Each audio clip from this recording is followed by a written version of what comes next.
Ferdinand Ossendorfsky. Bestas, homens e deuses. O enigma do rei do mundo.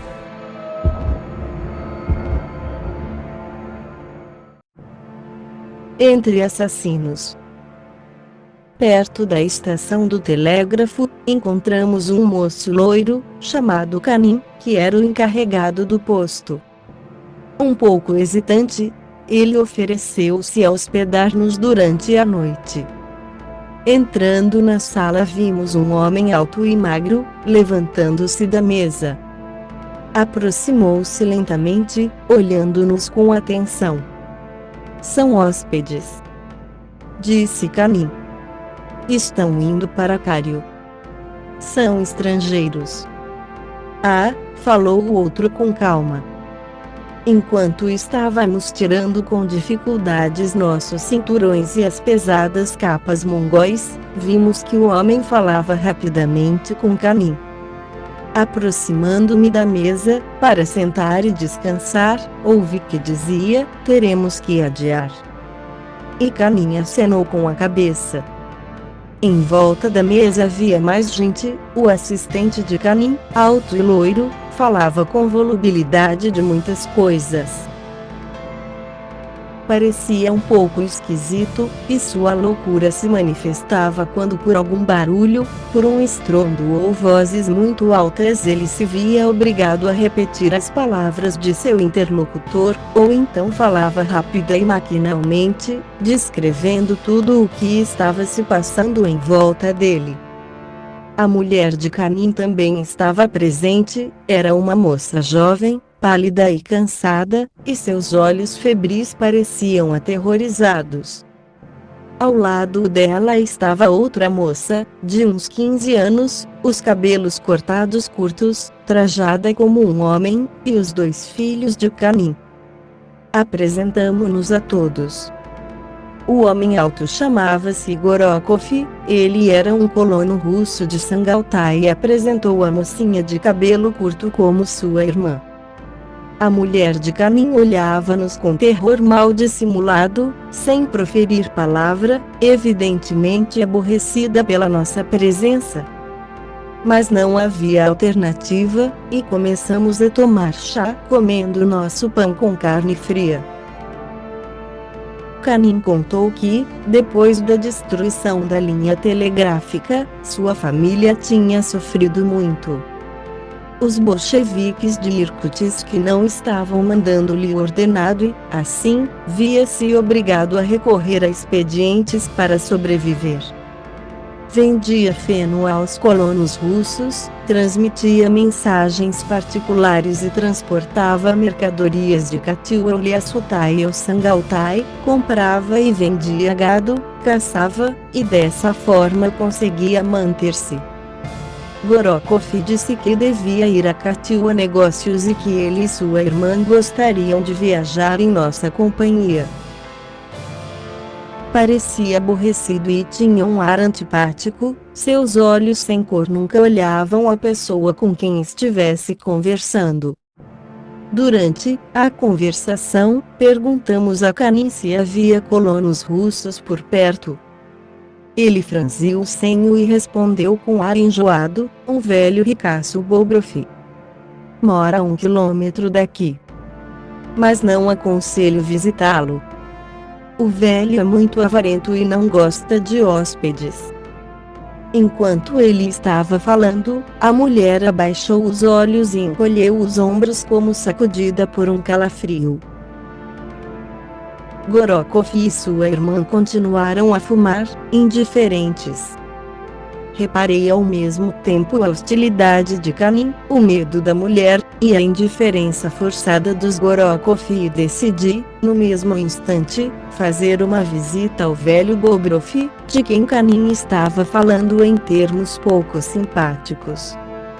Conhecia 2 homens em Uliassutai chamados Bobrov, por isso disse a Canin que eu tinha uma carta que devia entregar pessoalmente a Bobrov, e depois de tomar meu chá, pus a capa e saí.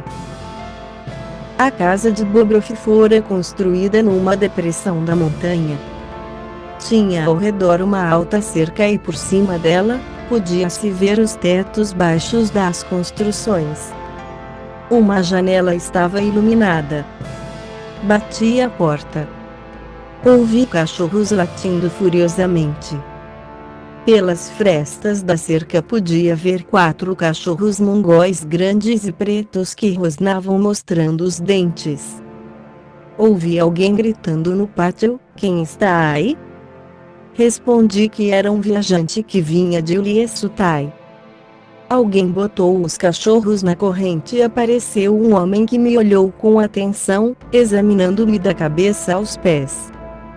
A coronha de um revólver saía de um de seus bolsos. Pareceu satisfeito com a minha aparência, disse-lhe que conhecia seus parentes. Depois disso recebeu-me amavelmente, e apresentou-me a mulher, uma velha senhora cheia de dignidade, e a uma linda garotinha, de 5 anos, que era sua filha adotiva. Esta fora encontrada na planície ao lado da mãe morta, vítima do cansaço na sua tentativa de escapar aos bolcheviques na Sibéria. Bobrov deu-me a informação de que o destacamento do coronel Casagrande tinha vencido as forças vermelhas do Lago Kozogol e que, portanto, poderíamos continuar tranquilamente nossa viagem até Katyl. "Por que você não veio logo até aqui ao invés de hospedar-se na casa daqueles bandidos?" perguntou-me o velho.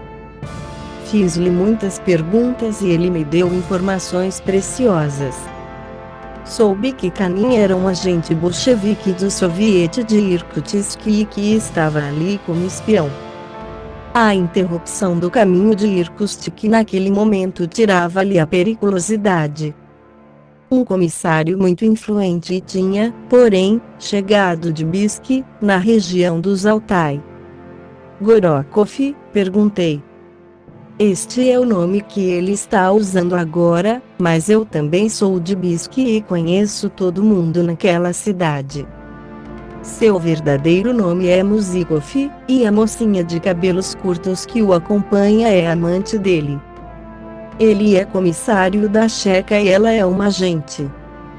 Durante o último mês de agosto, aqueles 2 criminosos mataram a tiros de revólver 70 oficiais do exército de Kolchak que caíram em suas mãos, e atiraram neles depois de terem atado suas mãos e seus pés. São assassinos covardes. Queriam hospedar-se na minha casa, mas eu os conheço bem e recusei." "Você não tem medo dele?" perguntei, lembrando as palavras e os olhares daqueles homens sentados em volta da mesa. "Não, eu sei defender-me, e sei como defender minha família. Tenho um bom protetor, meu filho, o melhor atirador, o melhor cavaleiro e o melhor combatente que existe na Mongólia inteira. Sinto que você não possa conhecê-lo, ele foi ver o rebanho e só voltará amanhã à noite." Despedimos-nos com muita cordialidade e tive que prometer que na volta me hospedaria na casa dele. "Pois, então, quais foram as lorotas que Bobrov contou a nosso respeito?" perguntaram Kanin e Gorokov quando voltei à estação do telégrafo. "Não falou nada a respeito de vocês", respondi-lhe. "Aliás, quase não quis falar comigo quando soube que eu estava hospedado aqui." "Que rusgas existem entre vocês e aquele homem?" perguntei com ar admirado. "É uma velha história", disse Gorokov, ríspido. "Ele não passa de um velho malandro", falou Kanin quase na mesma hora. Os olhos tristes e assustados da mulher de Kanin agora pareciam expressar o horror de quem espera que algo de terrível aconteça a qualquer instante. Gorokov começou a fazer seus preparativos para a viagem do dia seguinte em nossa companhia. Armamos nossas camas de campo num quarto próximo, e conciliamos o sono. Antes de dormir, eu murmurar ao ouvido do meu amigo para que ele ficasse com o revólver ao alcance das mãos, mas em vez de responder ele sorriu e tirou da capa o machado e o revólver para colocá-los embaixo do travesseiro. Aqueles homens me pareceram suspeitos logo que eu os vi, falou ele em seguida. Por sinal, acredito que estejam preparando algum golpe sujo. Amanhã ficarei atrás desse Gorokov e estarei de prontidão com uma de minhas fiéis balas Dundum. Os mongóis dormiram na tenda que foi armada no pátio, perto dos camelos, porque eles queriam alimentar os animais.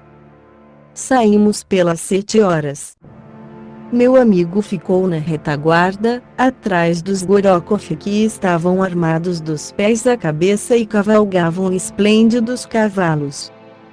Estes cavalos estão num ótimo estado apesar de terem vindo de Sangaltai, observei olhando para as montarias. Ele explicou que os cavalos eram de Kanin e notei logo que o homem não podia ser tão pobre como queria que nós acreditássemos. De fato, qualquer mongol rico teria comprado os cavalos, trocando qualquer um deles por um número de carneiros suficiente para fornecer carne durante um ano à família Kanin. Depois de algum tempo chegamos a um grande pântano contornado por uma mata espessa. Fiquei estupefato ao ver centenas de curopáticas, ou perdizes brancas. Uma grande quantidade de patos levantou voo da água, espantados com a nossa chegada. Patos selvagens no inverno, com frio e neve. O mongol explicou-me, este pântano mantém sempre uma temperatura elevada e nunca gela. Os patos selvagens vivem aqui o ano todo porque encontram alimento na terra morna e fofa. Observei, então, enquanto estava conversando com o mongol, uma chama de cor amarela avermelhada. A chama desapareceu, e vi outras aparecerem e desaparecerem em direção da outra margem. Eram os fogos fatos que aparecem em tantas lendas e que agora a ciência explica muito simplesmente, são uma combustão espontânea de metano, ou gás dos pântanos, produzido pela putrefação de matéria orgânica na terra úmida e quente. Aqui moram os demônios do Adair, explicou prontamente o mongol, e eles estão continuamente em guerra com os outros demônios do Muren. Na Europa, ainda em nossos dias, os moradores das aldeias acreditam que os fogos fatos são o produto de alguma bruxaria. Nada estranho, afinal, refleti comigo mesmo, se nessa terra eles são considerados os demônios de dois rios, rivais e em guerra entre si.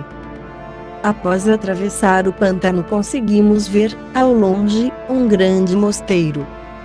Apesar de estar a 1 quilômetro de nossa rota, os Gorokov disseram que queriam chegar até lá para fazer compras.